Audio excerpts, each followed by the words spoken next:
Добрый вечер, уважаемые телезрители. Мы начинаем серию интервью с кандидатами в вице-президенты Абхазии в прямом эфире. Сегодня, 2 августа, эфирное время предоставлено Рафаэлю Ампар, который баллотируется в паре с кандидатом в президенты Шамилем Адзанба. Каждый эфир с участием кандидатов в вице-президенты Абхазии будет построен следующим образом. Основная часть – это беседа, затем короткий блиц-опрос, и в конце мы предоставим 5 минут для прямого обращения кандидата к зрителям. Итак, в нашей студии Рафаэль Ампар. Добро пожаловать, Рафаэль Шлатерович. Добрый вечер, дорогие сограждане. Мы включаем получасовой таймер после видеоролика с биографией нашего гостя.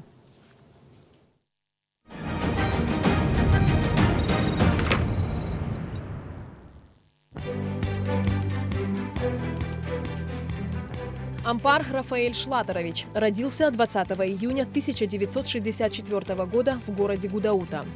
В 1978 году окончил Гудаутскую 5-ю среднюю школу. В том же году поступил в школу-интернат спортивного профиля города Ростов-на-Дону, окончил в 1981 году. С 1982 по 1984 годы игрок футбольной команды «Динамо Сухум». В 1981 году поступил в Абхазский государственный университет на историко-юридический факультет. Окончил в 1986 году. С 1981 по 1988 годы проходил службу в советской армии. С 1988 по 1991 годы преподавал историю в Сухумской 20-й средней школе. С 1989 по 1992 годы тренировал футбольную команду «АГУ». Участник Отечественной войны народа Абхазии, командир бронетанковой роты, капитан, награжден орденом Леона. С 1994 по 1995 годы проработал директором школы футбола города Сухум. С 1995 по 2002 годы сотрудник Госкомитета по вопросам молодежи и спорта, начальник отдела, заместитель председателя, замминистра. С 1997 по 2000 годы был президентом Федерации футбола Абхазии. С 1998 по 2002 годы студент педагогического факультета АГУ. С 2005 по 2011 годы председатель Госкомитета по молодежи и спорту. С 2012 по 2014 годы заместитель руководителя футбольного клуба «Абазг». С 2014 по 2016 годы заведующий кафедрой физкультуры и спорта АГУ. С 2016 года по настоящее время заместитель председателя Госкомитета по физической культуре и спорту. Отец 5 детей.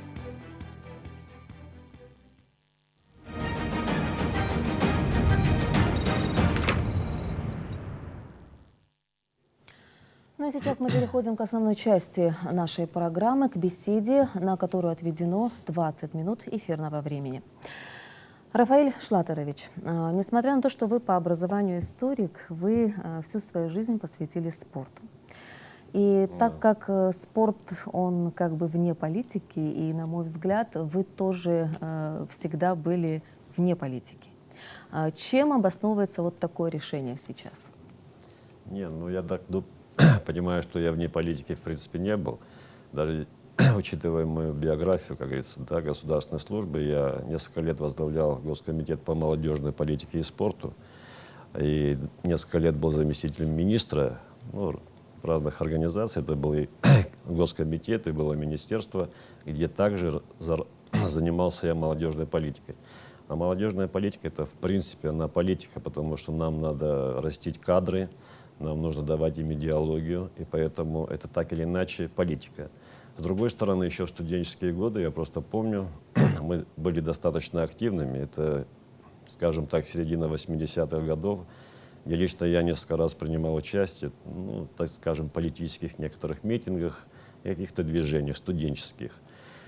Но это еще на заре, как говорится, моей юности. Ну, в 80-е годы политика, она имела все-таки немножко другую направленность. Тогда это больше была национально-освободительная борьба, согласен, связанная с достижением, да, суверенитета, независимости. А сейчас, на мой взгляд, немножко другие политические условия, другая реальность. Ну, знаете, исходя из своей биографии, конечно, для меня всегда ну, одно из первых мест, да, моих мыслей это занимало состояние Абхазии, ее народа.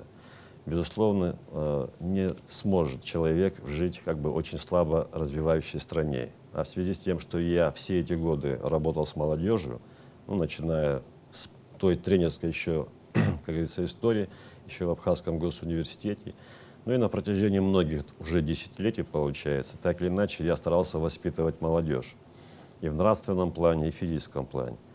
Поэтому, так или иначе, я все равно привязан к политике, может быть, не совсем активно некоторые годы, но кое-какие годы я достаточно активно в этом принимал участие.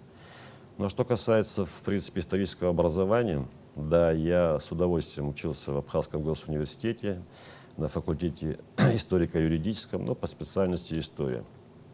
Любовь к истории, в общем-то, мне привил отец. Но, однако, одновременно я занимался в футбольной секции в Гудаутах у заслуженного тренера Владимира Стамбуровича Шамба. Но затем мне посчастливилось просто попасть в ростовский спортивный интернат, где я провел неполных 4 года. Ну и настолько хороший наставник у нас был, Александр Сергеевич Тумасян, он родом из Пицунды, но работал в России. Сам в прошлом тоже футболист. Это был очень умный, очень профессиональный наставник, и он просто привил нам любовь к футболу. Исходя из этого, уже вернувшись в Абхазию, это было в 1981 году, меня пригласили играть за футбольный клуб «Динамо Сухум». Эта встреча сыграла такую роль, да, главную в вашей жизни, и вы поменяли полностью. Да, но, видимо, сыграла очень значительную роль, да, и в связи с тем, что я еще был молод, и у меня была мечта, в принципе, стать футболистом высокого класса, у меня это получалось на заре моей юности. Приехав сюда, в Сухум, конечно, я сыграл 3 года за футбольную команду, но затем, ну, спортсмена преследуют травмы очень часто. Но вы все Одна же из не этих ответили травм. на мой вопрос, почему вы приняли такое решение? Вот, Пойти решение сейчас. Да. Но опять-таки, если коротко отвечать на этот вопрос, в связи с тем, что я понимаю, что я немного разбираюсь в ситуации, которая происходит в Абхазии, опять-таки учитывая, что я на госслужбе многие-многие годы, плюс тому, что мой друг Шамиль Омарович Адзенба, с которым жизнь нас связала еще в 90-м году, достаточно серьезно занимается политикой. И когда он предложил, как говорится, пойти в паре с ним в качестве кандидата в вице-президента, я, обдумав и поняв, что я могу еще что-то, ну, постараться изменить в этой стране в лучшую сторону, ну, по разным направлениям, скажем так, я дал согласие, как говорится, идти на выборы. Как вы только что отметили, с Шамилем Адзенба вас связывает многолетняя дружба, Да. которая завязалась еще во время Перед Отечественной... войной. Даже войной перед еще. войной, да? И Ну, если вам коротко. еще пришлось и служить вместе в одной танковой да. роте. Эта дружба еще более окрепла. Вот. Но опять-таки мне кажется, что помимо того, что дружеские какие-то отношения, да, в таких вопросах, как выбор главы государства, должно быть еще что-то. Вот что Ну, именно безусловно. побудило вас примкнуть к команде Шамиля Адзенба? Ну, слово «примкнуть» мне не совсем понравилось, конечно. Но, в принципе, мы стали единомышленниками за все эти годы, Ирин. Дело в том, что в 90-м году, когда семья Омара Адзенба сюда, ну, можно сказать, вернулась на историческую свою родину, да, в этой семье 2 мальчишек. Один из них Юра, другой из них Шамиль, которые тоже любили играть в футбол. В связи с тем, что я был тренером университетской команды в то время, они пришли ко мне, попросились играть в футбол. Но с этого времени, в принципе, завязалась наша дружба. Мне что больше всего понравилось в Шамиле?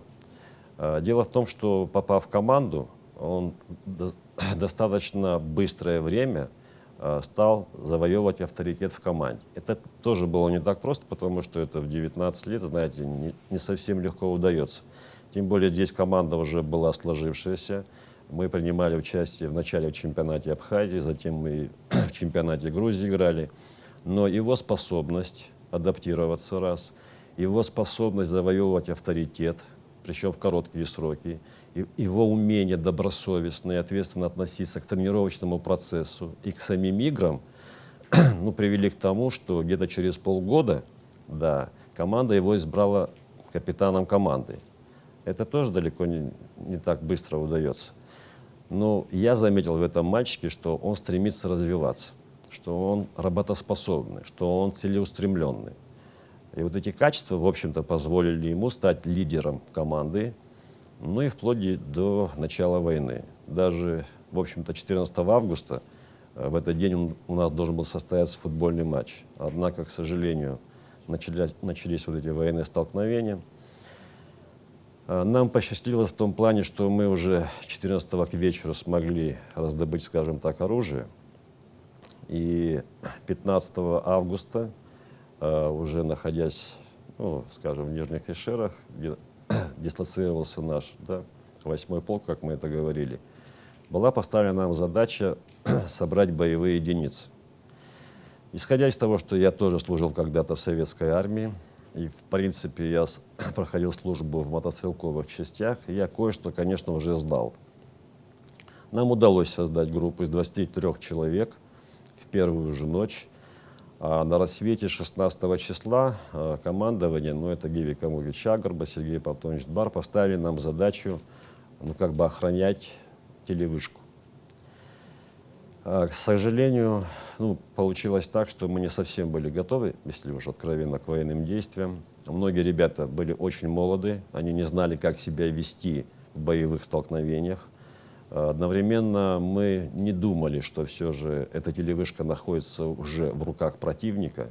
И получается, мы, не просчитав, как-то очень неудачно вступили в бой. Но вот это вот неумение, скажем так, и незнание ситуации повлекло то, что в первый же, 16 августа мы потеряли наших 4 бойцов, наших братьев, друзей. Один из них, вот этот футболист Юра Адзенба, это родной брат Шамиля, также и двоюродный брат, ну и 2 ребят односельчане из села Адзюбжа.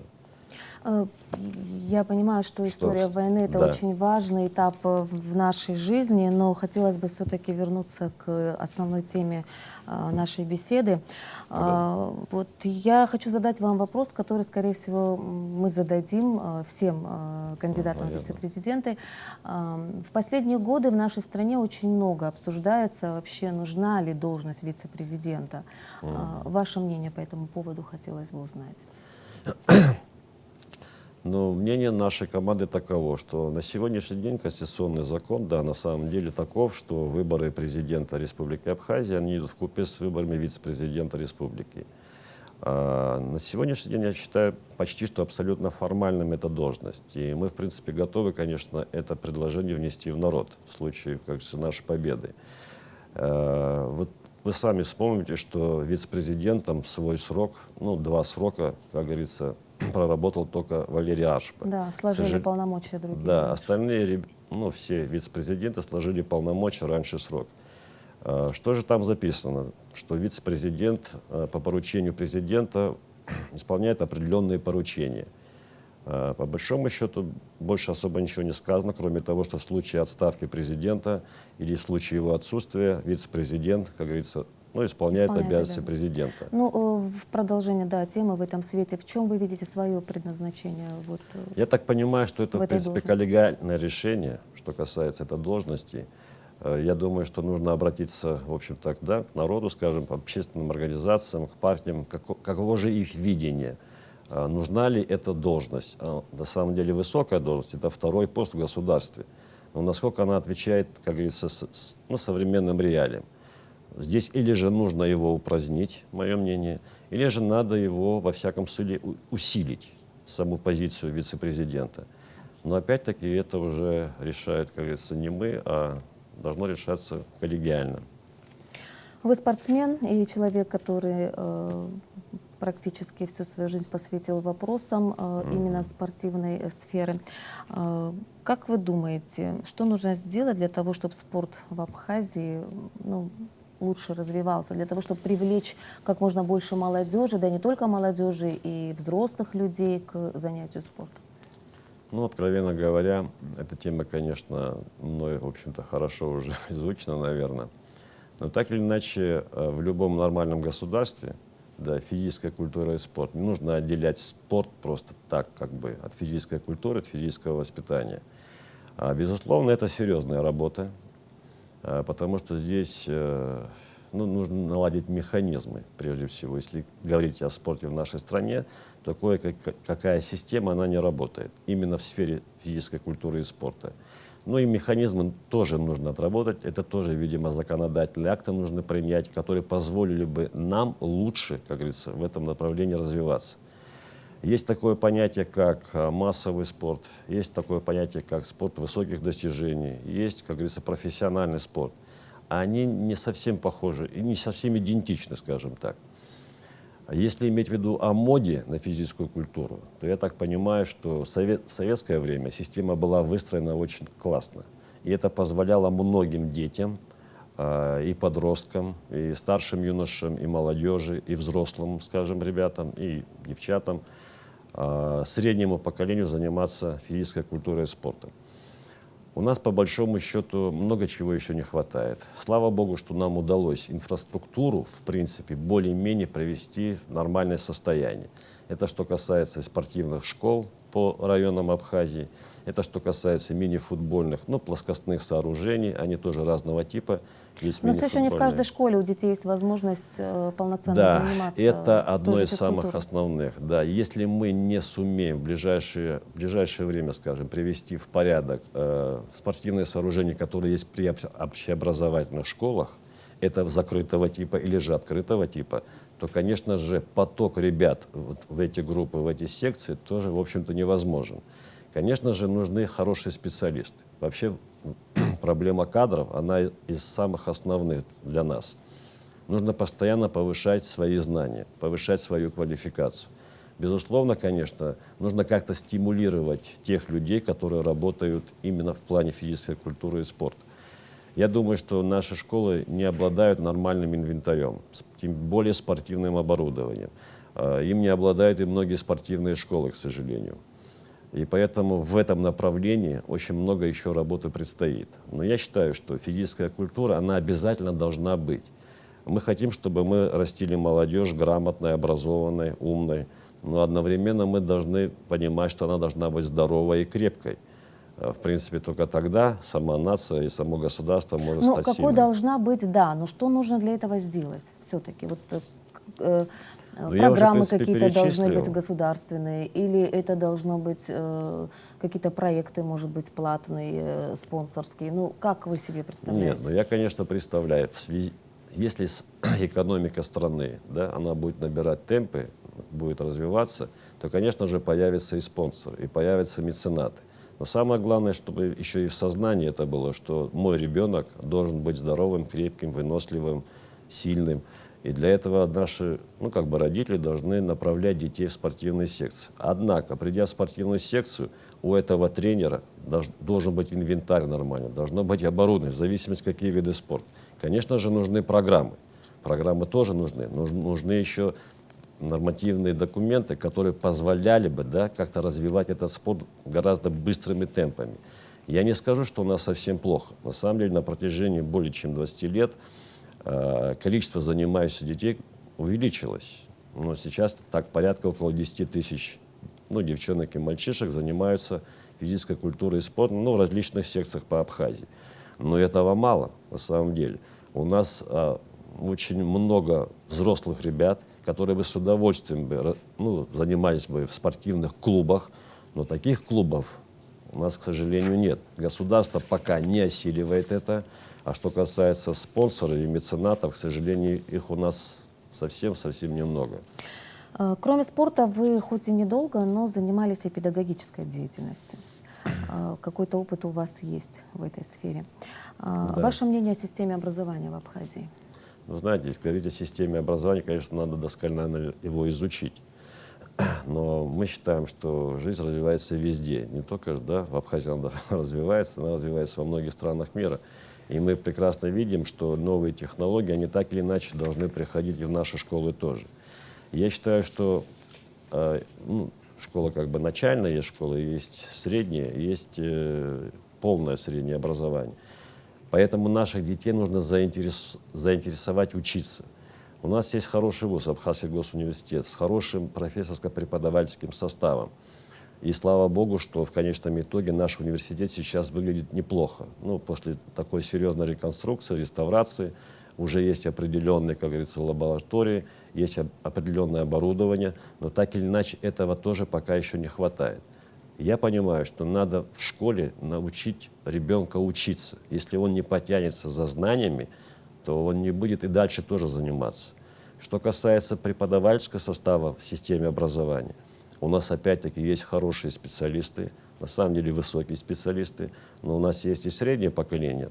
Поэтому этому среднему поколению нужно обязательно повышать квалификацию. И не только здесь, в Абхазии. Я понимаю, что надо развиваться, ездить и в Российскую Федерацию, и, может быть, в другие страны, для того, чтобы повышать свой уровень. И только тогда мы будем получать, скажем так, детей, которые будут стараться учиться, которые будут тянуться за своим образованием. А что касается всей системы, конечно, это более серьезное, как говорится, ознакомление нужно, более глубже изучить, и потом, наверное, будет понятно, как ее менять в лучшую сторону. Немножко личный вопрос хочется вам задать. Вы отец 6 детей. Да. Вот, это большая... Нет 6, меня поправили перед эфиром. Вот, и на сегодняшний день это большая редкость.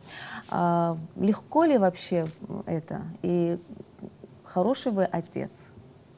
Вы успеваете уделять время всем своим это детям? Судить, наверное, моим детям.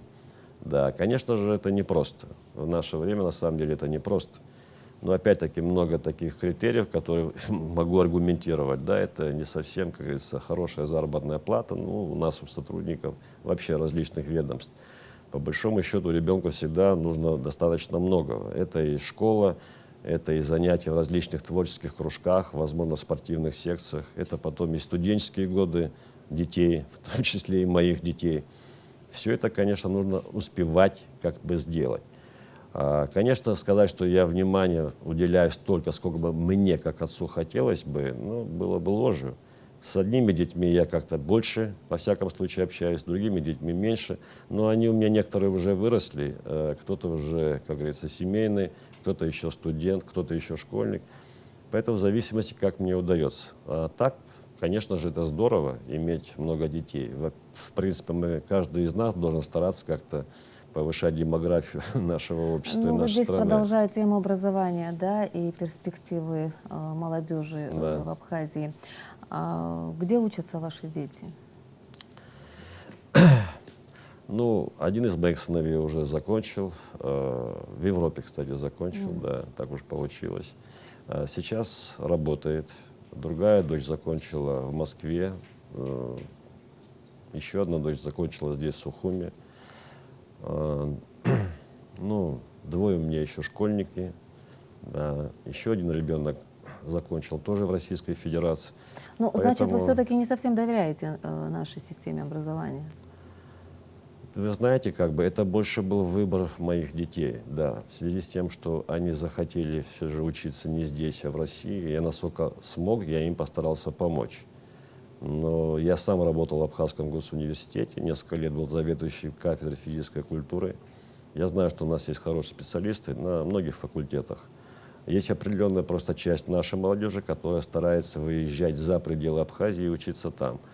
В принципе, я когда работал председателем Госкомитета по молодежной политике и спорту, где мы с Шамилем Омаровичем достаточно плодотворно, я считаю, поработали, особенно в плане молодежной политики, да, мы видели, что хочет наша молодежь. Она у нас достаточно активная и достаточно хорошая.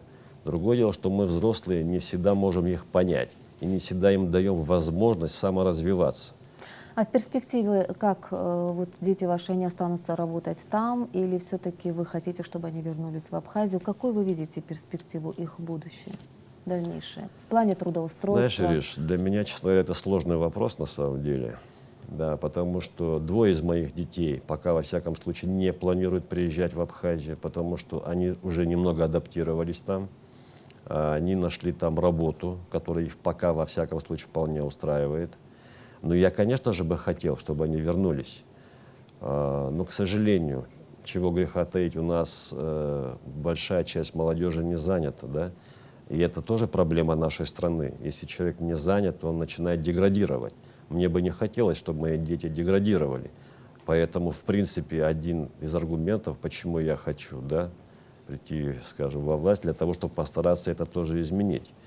Мой младший сын пока, во всяком случае, не говорит, где хотел бы он учиться после окончания школы.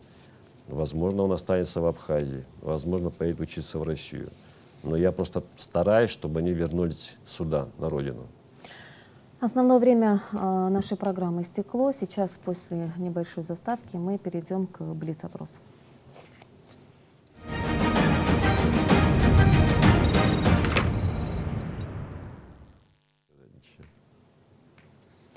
Итак, Ну ладно. у нас блиц-опрос. Я задам вам 5 вопросов, на которые вы должны коротко ответить. На каком языке разговаривают ваши дети? Некоторые на абхазском, но чаще на русском. Кем вы хотели стать в детстве? Я вначале хотел стать футболистом, не вышло. Потом просто работал в спорте. А такой детской мечты никакой не было, вот только футболистом. Да, вот именно что я хотел стать футболистом. Ваш любимый абхазский писатель или поэт? Ну, по большому счету, конечно, Баграта Шинкуба мы читали. И достаточно он мне, тем более, что он написал книгу «Последний из ушедших», это для меня очень такое, знаете, немножко изменило мое сознание еще в те юные годы. К сожалению, абхазских поэтов я не читаю. Я могу их послушать, но читать, к сожалению, не читаю. Это, конечно, мой минус. И вообще, не знаю, в последнее время, я не знаю, может быть, это занятость, может быть, и то, что семья большая. К сожалению, я стал меньше читать. Это, признаю, минус для меня. Абхазия в вашем представлении, в ваших мечтах. Опишите ее несколькими словами. Вот какая она? Вы знаете, скажем так откровенно, еще будучи студентом, я очень хотел, чтобы Абхазия выглядела красивой, процветающей, приятной, радужной страной. И эти, в принципе, мечты, они во время войны еще более укоренились. Потому что там, на линии фронта, всегда мы думали, если мы сумеем выжить, мы постараемся сделать Абхазию хорошей страной. И если мы погибнем, то постараемся пока живы передать эти вот мечты другим ребятам. Я считаю, что Абхазия имеет все шансы стать хорошей, развитой страной. И есть у нас потенциал. В принципе, и людской потенциал есть, и, наверное, скажем, внутренний потенциал. Но нам нужно над этим постоянно работать. И если мы остановимся в развитии, то, конечно же, у нас может ничего не получиться. Поэтому мы хотим оздоровить, скажем, в разных направлениях наше государство, исходя из своего опыта жизненного, исходя из своих знаний. И поэтому я очень надеюсь на Шамиля Умаровича Азанба, зная его как принципиального, очень жесткого, умеющего принимать правильные решения и умеющего достигать своих целей. И последний вопрос. Достигнув пенсионного возраста и начни вы получать пособие, какой размер пенсии вы посчитали бы для себя наиболее достойным?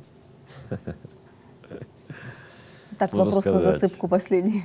Давайте лучше я пример приведу. Вот моя мама, дай бог ей долгих лет, она получает пенсию 10 с небольшим тысяч рублей. Конечно же, этого ей не хватает. То есть получается, в таком преклонном возрасте однозначно нужны лекарства, однозначно нужно более-менее такое питание. То есть мне трудно сказать, уйдя на пенсию, какую бы я хотел бы получать ее, чтобы я смог как-то более-менее достойно себя ощущать. Но во всяком случае она должна быть достойная для человека. К сожалению, на сегодняшний день у нас пока такого не происходит.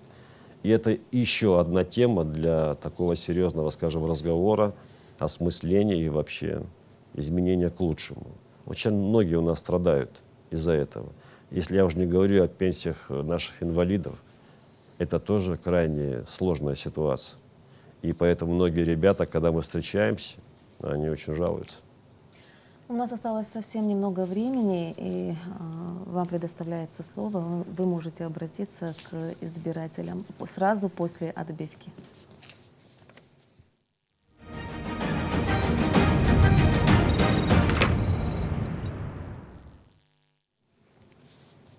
Мы в эфире. Ну, в принципе, понятно, что мы обращаемся к избирателям. Я уже в том, скажем, диалоге нашем уже определил некоторые позиции. Да, мы хотим оздоровить нашу страну. Мы хотим постараться сделать радикальные перемены. Я понимаю, что система правопорядка, безопасности для нас, для каждого из нас очень нужна. Это нужно и для инвестиций, это нужно и для безопасности. Ну а здесь и плюс еще занятость. Мы должны решать вопрос занятости. Ну, можем назвать ее безработицей. У нас очень много выпускников вузов различных, и российских, и нашего абхазского вуза, и СОИ, которые не заняты. А это уже приводит к различным, да, плохим последствиям. То есть мы за то, чтобы эти проблемы решить.